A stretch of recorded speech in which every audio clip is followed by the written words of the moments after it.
No, you're supposed to keep. Sorry, part 3. Okay. You're supposed to keep your taxes for 7 years. Really? Yeah. I don't. In case you get audited. Yeah, that's never gonna happen. Okay. I'm in the lowest tax bracket there is, so Chris was just observing my yes. lovely organized files there. I have not been liable for a penny of taxes in my entire life. What does that mean? No tax liability. I don't pay taxes. What do you mean? I mean, I'm poor. You pay something. You pay Medicaid or Yeah, Medicare or something. it all comes back. Well, yeah, there's those. That's true. But like you never paid any income tax. State taxes? It all comes back. State income taxes? Nothing? It comes out of my check like everybody else, Well, yeah. and they refund every penny back. In fact, they give me more. I don't know. That's the privilege that I have. Mm. I've experienced not white privilege, but poor privilege. I went to college because of poor privilege. I wouldn't have gone to college if I had to pay thousands of dollars for it. Wait, how did you go? You went to college for free? For free, and they gave me money. What? Yeah. Tell me about this. I paid for college. between my wife and I, we got on average, I think it was. How? I They think paid you to go to school. I'm trying to tell you. They not only did they pay, not only did they pay for school. We got, I think, between $3,000 and $4,000 a year For like extra living expenses or something? Just okay. So you get scholarships. Yeah. And whatever the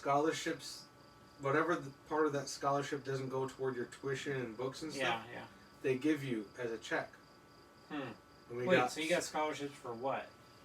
You I applied to stuff? I got 2 scholarships. I applied for stuff. I got 2 like scholarships. and things, but I never got anything. I got a what's called a need-based scholarship. Oh yeah. I think it was the governor's scholarship or something like that. But you're white. I know, but I'm poor. And I got a scholarship from evil Walmart. Yeah, it's true. Wow. No, it was more than 3,000 then, because Wow. I got Wow. between the two of us, it was more than 3,000. I can't remember what it is now. I got because I was an employee at Walmart. They have a. So they paid you to go to school. I got an employee scholarship from being an employee for 6 months from Walmart. You worked at Walmart? $1,500 a semester. Wow. $3,000 a year. Hmm. Plus, I got some from the need-based scholarship. So whatever was left over after paying the tuition stuff, I got cash money. That's interesting. My wife got need-based scholarships. Plus, she got academic scholarships for being so freaking smart and being cum laude. She did great at everything. Cum laude? Yeah. Not cum laude? Whatever. And then she got like a scholarship from the music department. She started as a music major. She got scholarships from them. I wanted to tell you about how I raised So my yeah, kids. we paid nothing for college. Okay. And we actually got money back How because I we were raised poor. my kids. Yeah, that's a good conversation. Okay. Go with respect to like racism and stuff. So before I sort of like changed my view on this, we had kids' books in the house. Like just today, Wait, changed it from what to what? So just today, I was talking to my eldest son, who's 8, and he was reading a book on Jackie Robinson. It was like a kid's cartoonish book. Yeah. It talked about a lot like segregation, basically. Sure. And the different in his life story, really. Yeah. Written in cartoon It was a big form, deal for like, him to be so successful Sure, as a yeah, baseball yeah. player, right? Yeah. Because And no one thought he could do it because he was black. exactly, and to have to deal with people like he. There's a story in there I was reading. Cyrus was on this page today, and he's telling the story, or it's a story about how some kid threw rocks at him, and his dad started throwing rocks at him or something. I don't even know. But I was reading it, and anyway, my view on this has changed in that I don't want to teach my kids about the history of racism so young. I don't remember learning this stuff when I was 8. Yeah. I want to, and my overarching rationale for doing it, for teaching them this way is, and I feel like I've already sort of like missed the boat here. Yeah. Unfortunately, but my overarching interest is to protect their innocence. Yeah. So I mean, I know they're sinners. You know, I'm raising them they're, whatever, covenant children. I'm trying to raise them to be Christians. Right. And but I don't want to instill within this idea, this history, this backstory of how we're supposed to think of people differently based on their skin color. Yeah. I don't want to implant that in them. Yeah. I want them to freely play with their friends who have different skin color than them. Right. I don't even want them to think about it. Yeah. And I don't know why. There's been a lot of backlash on this idea of colorblindness. Yeah. And there's Black Has History there? Month. We need to be conscious of Yeah. people's, ethnicity and their culture. Yeah. But I kind of want my kids to grow up not even thinking about it. I want them to think about, like Sam Harris said, I want them to think about a person's skin color like to think about their hair. Yeah. Their hair color. Yeah. I don't want them to think about it. Yeah. I don't want it to be a thing. Yeah. I want them to just play with a black 4-year-old like they would play with any other 4-year-old. Sure. Yep. I think that's very wise. And that's not what the anti-racists want. Screw them. I saw a montage of black celebrities, and I think I posted it on Facebook, and their views on racism, and one of the most poignant things that Morgan Freeman, not a young black artist, guy that's been, he's 60 or he's pushing 70, Yeah. Okay. and he was asked by the interviewer something like, what do you think I saw this we thing. should do I saw this thing. about the racism? But Something here's like the that. thing. His answer was, Don't think about it. stop talking about it. Yeah, no, and he said, it's kind of like religion to me. Yeah. It's a reason for not getting there. Yeah. That's what he said. Interesting. But I agree. more recently, though, here's the thing. Like, but you've changed now. No. About those videos. Yeah. Is they're. I try to be fair. I try to be really fair. Yeah. I love those videos. I love seeing black people say like, racist. Stop talking about racism. As a white guy. Yeah. But I know more recently I visited his Twitter page and he's trying to give or Instagram. He's trying to give. He's using his platform to give voice to black oppression. Oh, really? Oppression. Yeah. Or has he changed? Or? I don't know. Yeah. Maybe just his current events have changed, and so he's Yeah, maybe. responding to current events or whatever. But the point is, let this all be couched in the understanding that we are white people. Maybe we don't know. Which me, well. Maybe we didn't grow up with it. You said it yourself. I grew up with it. Mm-hmm. But I think from at least, and this is, I don't know if this is anecdotal or testimony or what, but I think my experience, I guess it's anecdotal. My experience has been, based on my experience, what you're saying to me seems wise. And Madeline and I have a similar, my wife and I have a similar conviction. Mm-hmm. And here's why. When I grew up, as I said, not a lot of my friends, some friends, classmates, some family members were very openly bigoted. Mm-hmm. It affects you. When someone says these things to you, Mm-hmm. it affects you. You don't want it to, but it affects you. Mm-hmm. So when you see a black guy, when you see a Puerto Rican person, you remember that. Right, yeah. And that's something that I have to deal with within myself a lot of times, because that's, Yeah. I didn't mean to be raised. It's not like they meant to No, I raise hear me you. that way. I hear you. Like, It was just, it is an attitude, and that does, and some of what these people say is true. Some that does happen, whether accidentally or on purpose or whatever. It does happen, and so I think that an antidote to that could be, like what you're saying, teach your kids to love your neighbors as yourself. Mm-hmm. But what I would put as a proviso to that would be, there are people in this world who talk about who hate people. Okay, so we're supposed to love Sure, them. So it's the yeah. opposite Yeah, of well, love. that's It's the hate. thing. Well, there's a certain kind of hate that some people exercise toward people just because they have because they're black, because they're Right, I understand. Hispanic. When do we introduce them to that idea? Well, maybe when it comes like up. for example, yeah, maybe when it comes up. Or just to I think maybe to when wonder. it comes up. Yeah. Like for example, My class, well, my kids aren't going to public school, so that could save them a whole Yeah. lot of problems. most of the In people many ways. most of the people in my kids' lives Yeah. in my kids' lives are kids from church Yeah. or other believers. And we have mostly white people in our church. So, but family members that they interact with often are not believers, and so I've had to already share with them this idea that not everybody believes in God, Yeah. or not everybody believes in the same God that we do. Yeah.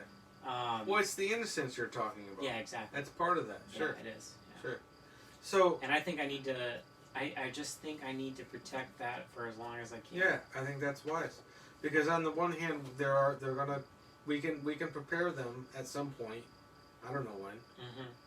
for the fact that on the one hand there are people who are bigots, Mhm. and on the other hand there are people who are going to try to shove down your throat this whole ideology that we're talking about, that you Exactly, yeah. owe something Right. to yeah. the entire black and Hispanic and non-white community of the Mhm. entire world. Mhm. You owe them something just because you're white. Yeah. Both of those people are wrong. You know what's funny is half of me wishes that like we just like there'd just be a lot of biracial marriages, Mm. and then like this whole thing wouldn't even be an issue anymore. Have to Yeah. think about, because everyone would be the same color, same same Yeah. skin tone. And you know what's funny is I have to do a lot more reading, but I listened to a podcast, The Fifth Column. Have you heard of this? And it was Coleman Hughes and this guy Kamel and Glenn Lowry and John McWhorter, and there may have been a couple other guys. Various guys I've never Yeah, heard a bunch of guys, bunch of like Ivy League, basically Ivy League professors, students. I think Coleman Hughes is still a student. I can't remember. He may be a professor now. I think he was at Columbia. of. Anyway, Wait, what was I talking about? no. Color blindness. Come on, man. Dead air. Listen to me. Come on. Are you even listening to yourself? Teaching your kids? We were talking about teaching our kids. I don't know what you're talking about. Let's talk about pipes. This is a Wait. pipe that Stop. not Cody Stop. himself designed. It's a little off-centered, Come on. but it's a good smoking machine. It's gone. It's gone. Is it weird that I would try this? You run it. No. Huh? No. You gonna light it up? Yeah. It's old. I don't know Oh, what what's is in it? there. Go for it. Whatever you want. Ow. Burned my finger. Because the bowl is so deep. I can't believe I just lost my thought. It was really important. Well, I like it. Yeah? Mm-hmm. Yeah, works fine. Bravo. Mmm. I can taste the wood of the pipe though a little bit. So it's Can not- you really? Yeah, I think so. And It's- distinguish it's a- it from the tobacco? I think so. It's not. Yeah, Mr. English blend? it's okay though. I cannot taste. I can't taste that close to the wood. I don't know how you're doing it. Well, they coat the bowls with something. Do they? I think so. Tasted just like any other pipe I use. I like it. Bravo. Well done. So, yeah. Okay. Well, now I'm distracted. But so, what is a briar? It's a type of wood. It's an Yeah. actual type of wood. It it's is. a root or something, isn't it? I don't know, but it is. What is this now? That's maple. Okay. So Where'd I don't know you how get that, it from? the woods Just in Scotland, Connecticut. Yeah, you just grabbed a piece of wood. my buddy did. Yeah, I hope he just you got all he the just- maggots and crap out of it. Nope. There are no maggots in there. What are you talking about? Anyway, Racism. You know my theory about race, right? there's one. Kinda. It's just a bad term. It's a bad. yeah, It's a bad construct. category. It's too generic. Well, doesn't it come from evolution, really? That's what I said. Yeah. Doesn't Didn't we have this conversation? Let me ask you. Well, this is interesting. So, I mean, the theory of evolution posits that we all come from the same. We all have the same ancestors Right. that were like. Right. Well, that all organisms evolved from a single common ancestor. Yeah, And they but branched off specifically into- with respect to humans. Well, in there's race. generic. Yeah, there's generic, and then there's. So there specific. were like, our first parents, Yeah. really, right? Yeah. And then what? They lived in separate places, so then they.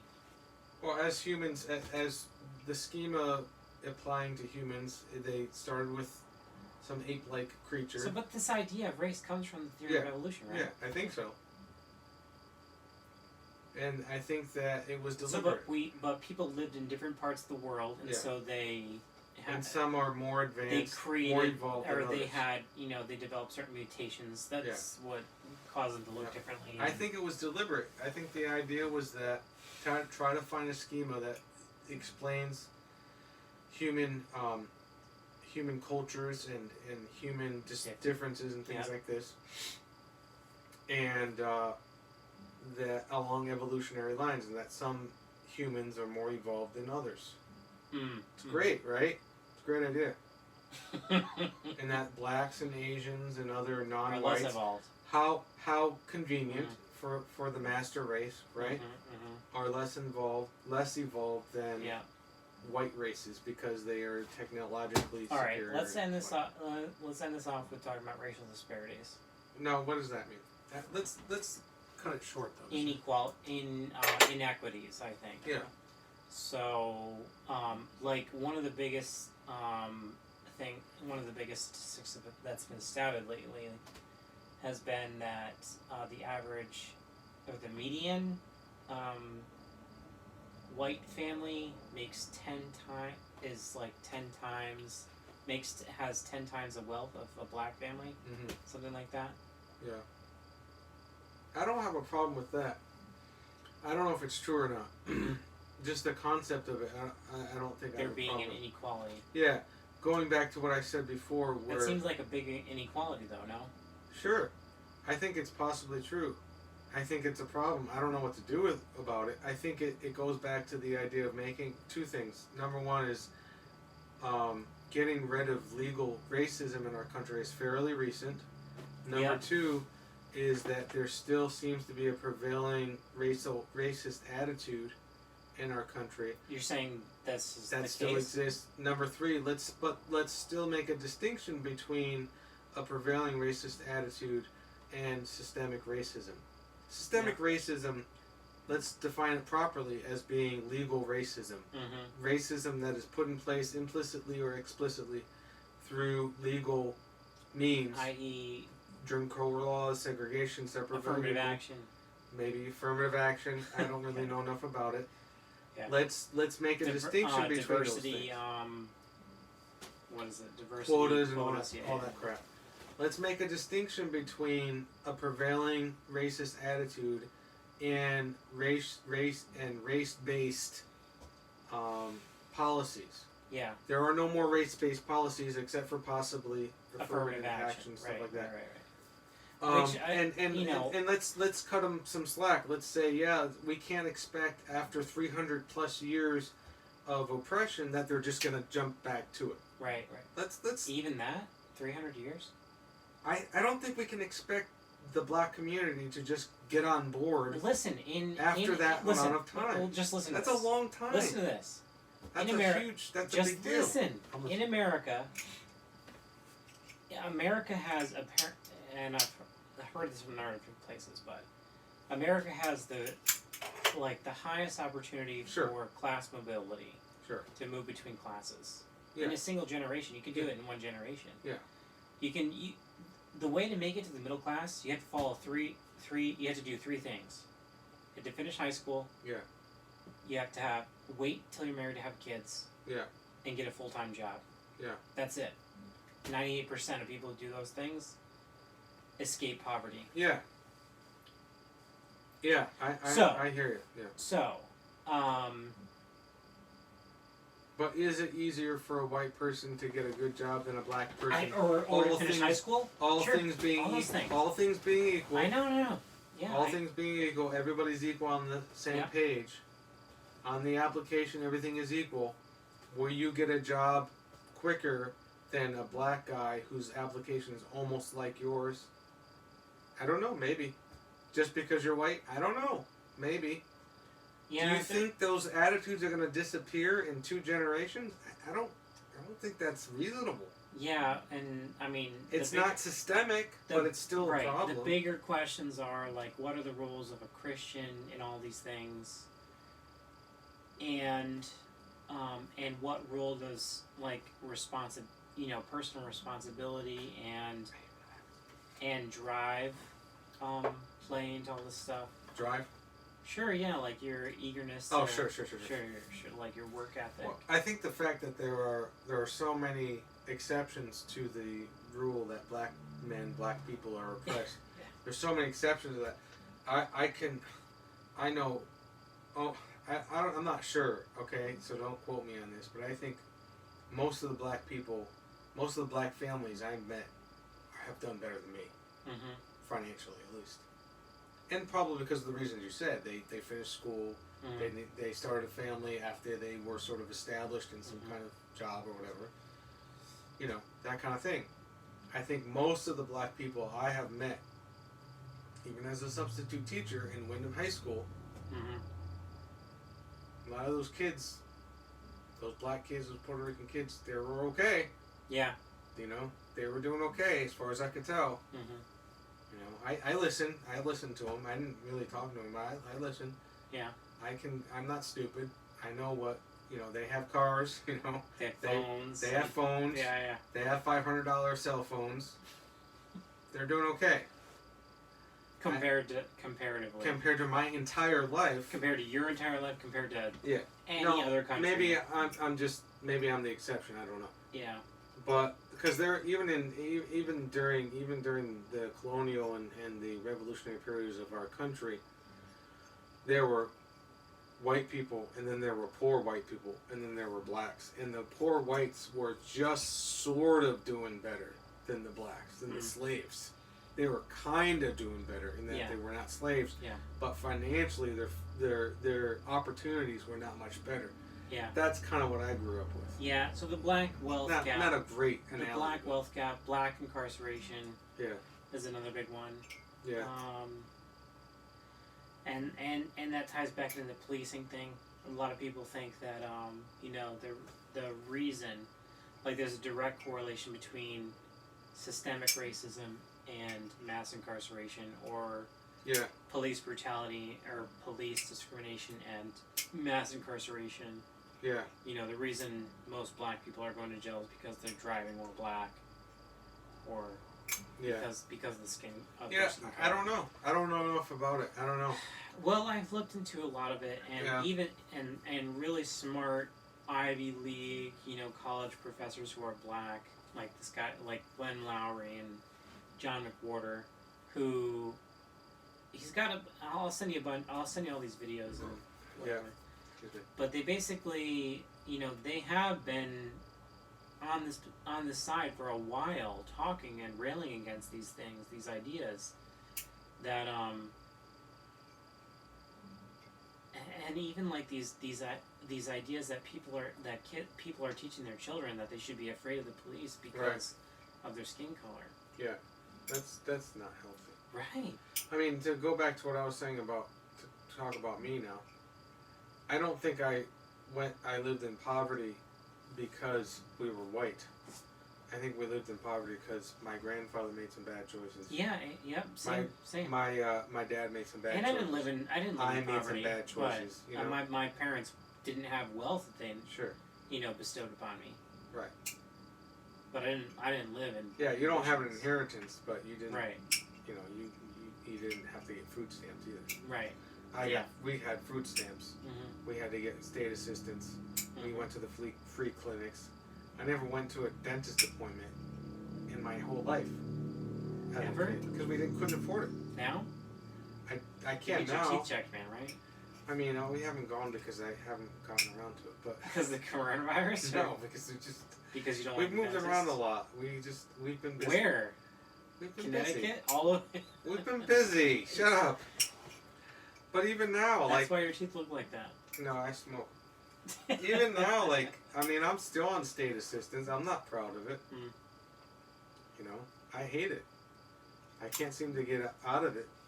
We actually are right now too, because they give you a year, so even if you exceed the income bracket, you still get a year. Well, that's our state. Our state is a welfare state. Everyone's going to be on welfare here. Yeah. You know. So.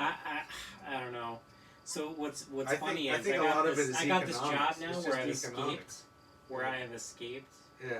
You know, I've arrived. You know, Yeah. I've escaped needing to rely on the state. Yeah.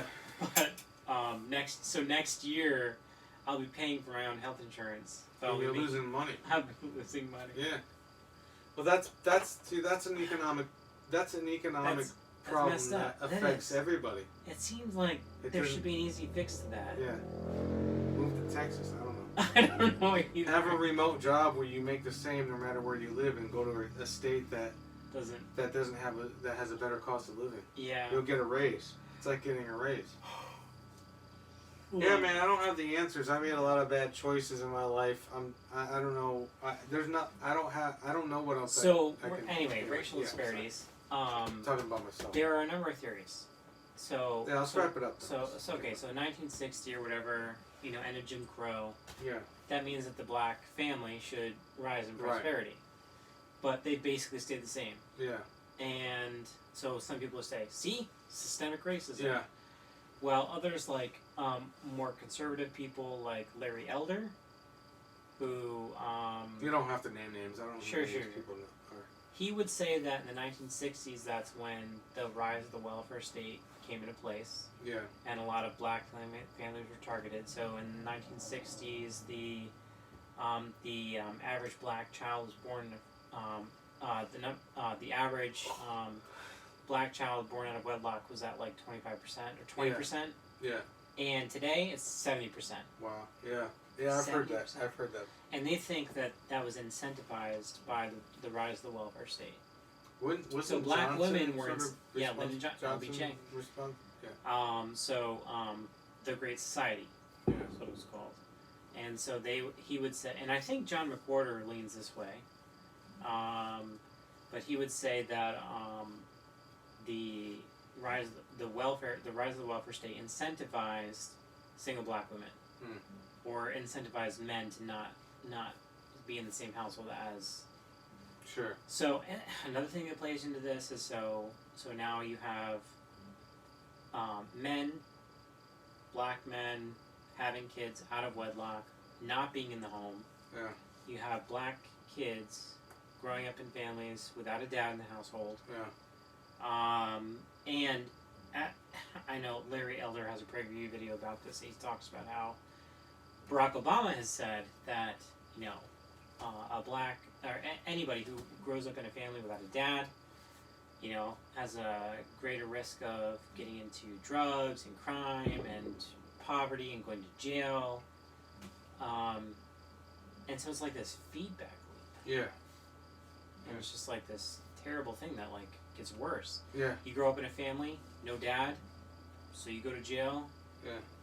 But before that, you were having kids. Yeah. You know. Yeah, And the other those thing kids too grow up is without that you. all these black men are in jail, but they're fathering kids out of wedlock, Yeah. and that means that men who aren't in jail have this. There's a I don't know how to describe it, but there's a lot of black women who are available, and not a lot of black men. And so there's this there's no incentive to stay with a woman who you're having a child with, because there are so many other black women who are available. I don't know how to say it more delicately, but it's just kind of like the nature of men. Well, it's like they create the problem. They the government, Progressives. the Democrats. Progressives. Democrats, yeah.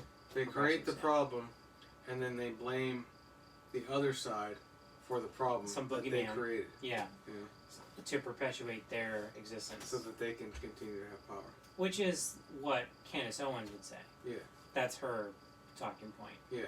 So people all over the spectrum, black people all over the spectrum. There's these liberal professors, you know, who don't buy the conspiracy theory. They're not on Yeah. the politics side of it. Candace Owens, who's on Yeah. like the big, you know, right side, conservative side. Yeah. People like Larry Elder, who I kind of think are in the middle, Yeah. who aren't, you know, they made a political issue, but they also recognize the disparities, and they have like a talking point. They want to try and push this idea of the welfare state as being the major cause of it all. And then there's me, like looking in on all this stuff, seeing Black Lives Matter talk about it, trying to sift through all the garbage and all the facts to try and find the truth, and not knowing what to do as a white man. That's why I don't pay attention to it. But you Just live in mind this, my own you business. live in this world, and you live in this country, and I you know. have kids, and that's one of the things that has been driving me. Is I recently posted on Facebook. I said, America, and this comes from Dave Rubin's book, Don't Burn This Book, and he's got this statement. He says, America is the greatest country in the history of the world. So I put that on Facebook. Yeah, I It saw wasn't my quote. It was Dave Rubin's, and I want my, like, there is this such a thing as American privilege, being born in this country, Yeah. where you get citizenship for being born here, Yeah. which is unique among the world. Yeah. You don't become a citizen of South Korea for being born there. Yeah. You have to. There's mandatory military service. Yeah. No, that's never happened.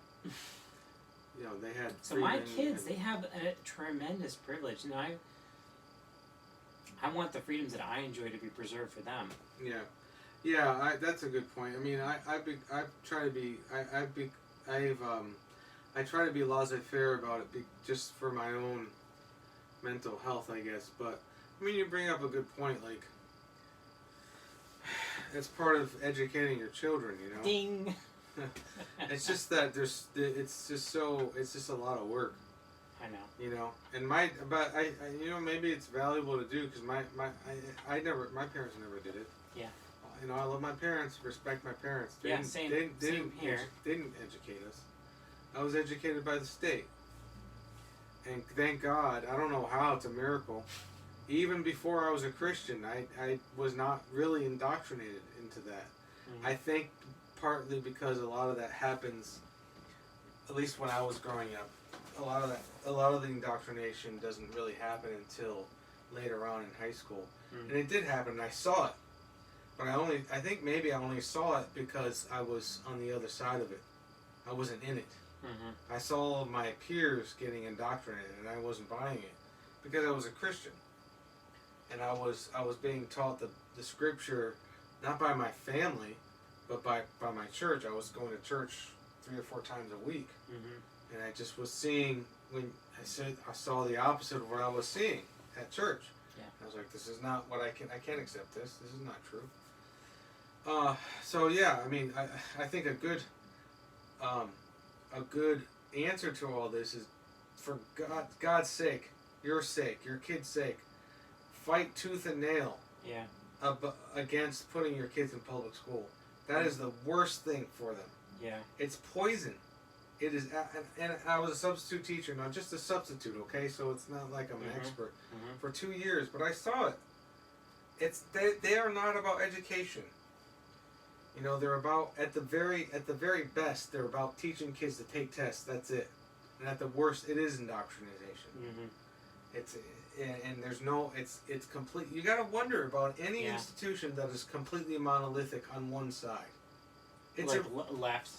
left or right. Right. Yeah. You know, that's a religion at that point. Yeah. Only religious institutions should be monolithic, because it's a religion. They have Like, a core this belief. is the way. This is the way that we believe, and whether it's Christian religion or any religion, This is our creed. This is what we believe, and if you believe this, basically, you're a part of our group, and that's fine. That's okay for a religion.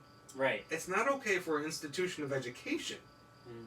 whether it's primary education and especially not secondary or higher education. Should not be monolithic, and it is. And you got to wonder about that.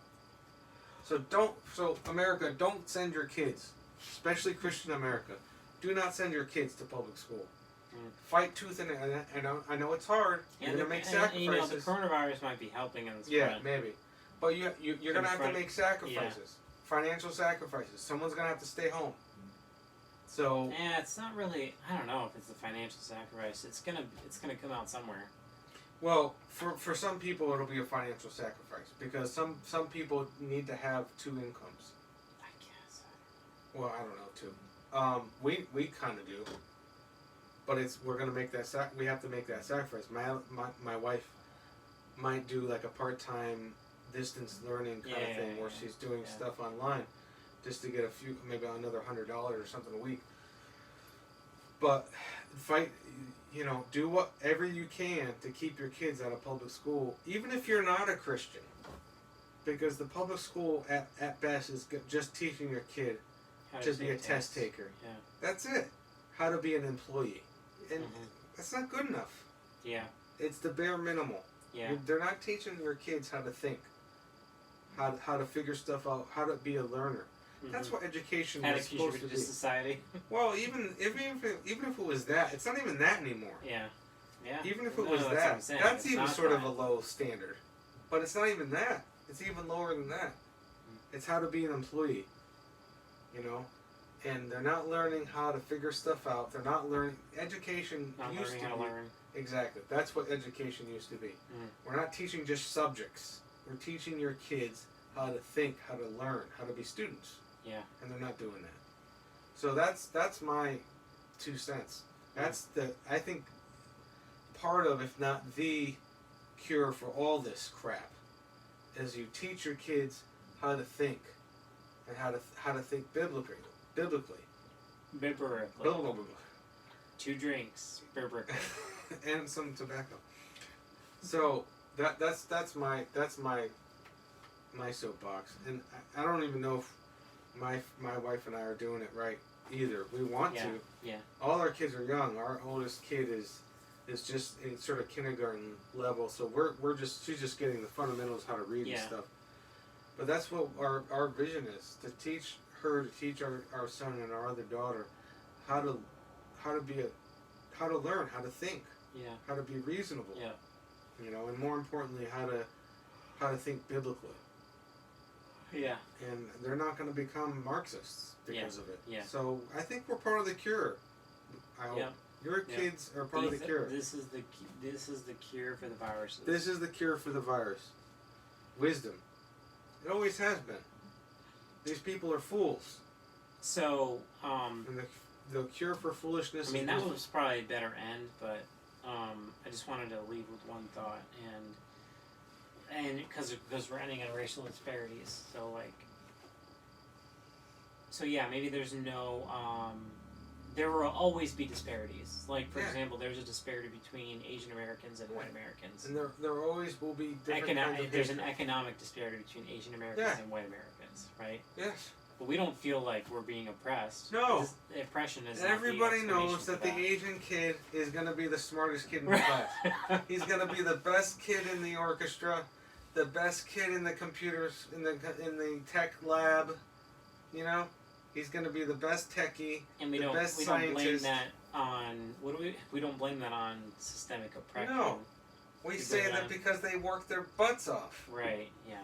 And maybe to a fault. So it's okay for there to be a work your butts off privilege, right? I guess. Yeah. That's not privilege. That's they're just earning the way the world should work if it's fair. Here's something I thought of. In the Christian worldview, we don't earn God's love. Yep. We don't deserve God's love. We don't earn it. We don't work for it. Sure. Everything else in the universe, you gotta work for, and you earn anything good except for God's love. Just because you don't earn God's love doesn't mean you don't earn other things. You get God's love everything completely as a gift. You don't earn it. You can't say. You can't preserve it by works. Yeah. Everything else, though, you gotta work your butt off, and that's the way God set up the earth. That's the way God set up the world. You get what you earn. That's interesting, because I mean, I know a lot of Christians would have the inclination to lean the other way. Yes, I've heard it. Yeah. I've heard it. You are rewarded for the work that you do. That's from Genesis to Revelation. You are not God's love, not salvation, not forgiveness of sins. That's a gift. You can't earn it. You can't work to keep it. Yeah. The only thing you got to do is you repent and you believe in even repentance and, and faith. I mean, or faith things I'm thinking gifts. Of, like if you don't work, you don't eat. Yeah. You know, there's a bunch but everything else in all the universe, you have to earn it. So, racial disparities, we have no, obligation, no Christian obligation to fix them. Unless you participated in it. If you've participated in racism, you better repent and make it right. But if you haven't, what do you got to repent for? Yeah. Repent for the stuff that you did, not for the stuff you For there to be do. such a large disparity, regardless of the cause, it's okay for us to have a concern about it. Yeah. Right? It's okay for us. So, for example, like I lived in Chicago for a few years, and I lived on the like right on the Gold Coast right next to Cabrini Green. Walking to church, I'd walk through neighborhoods, black, disparaged neighborhoods, where little black kids would come up to me and ask me to buy them a bag of chips. Really? On my way to church. Wow. And so, I mean, I was confronted with black poverty, and so I think it's okay for me to feel bad about that. And anyway, John McWhorter has this whole thing about like how to fix the wage gap, and he's got like these 5 principles. The first one is, and a lot of these that they make sense to me. None of them touch on systemic racism because he doesn't think. I don't believe he thinks that's the major contributing cause. The first one is, I'm going to badger these. Excuse me.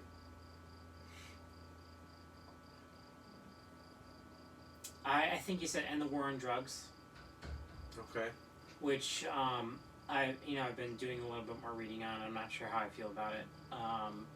Especially as a Christian, but okay, let's just give him that one. Number 2 was teach phonics instead of whole word or sight reading words, because there's a big problem with like black illiteracy apparently. Yeah. Which I'm fine with. That's my how wife, we do it. Yeah, that's how we do it too in our homeschooling.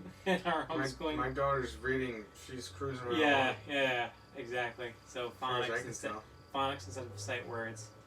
Number 3 was provide government-sponsored contraception, aka teach people not to have kids outside of marriage. Sure. We'll say that. And the 4th one was stop venerating 4-year college degrees over trade schools, something along those lines. Yeah. To which, in this video I'll send you, it was a debate between him and some other guy about anti-racism. He got applause for which, I mean, gosh, like, let's just tear those structures down. Yeah. I mean, I'm like almost the point Except for I'd be out of a job, but sure.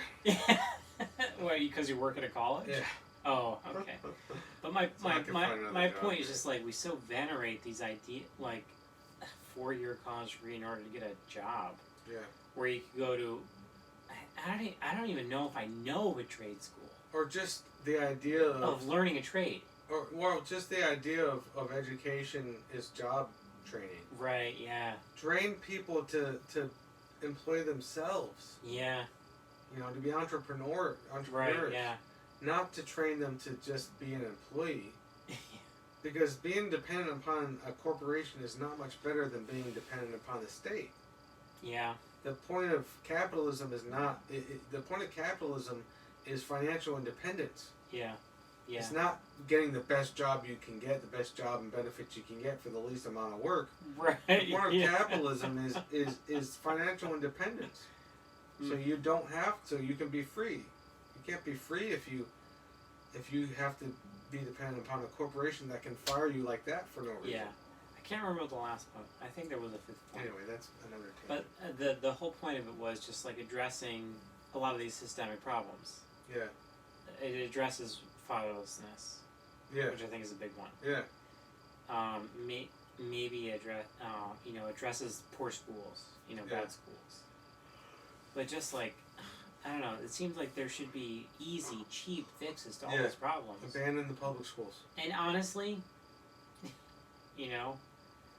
I'll say it, I think you got a better chance of getting those kind of policies through the door with somebody like Trump Yeah. than you do with a lifelong, a lifer politician like Joe Biden Yeah. or anybody. I don't know, anybody else really. Those people, yeah, they're all Somebody who's anti-establishment, who's establishment. like, That's the word. establishment people. That's all that they are. Yeah. They want to keep the ball. They want to keep their ball rolling. Yeah. I gotta go. Okay, all right, that'll be the end of it then. Bye, America. My brother might watch this. I don't know. Is this not gonna go on our Eastern? Yeah, 3 parts, man. Woo. 3 parts. This is a long one. All right, You might watch that. signing off.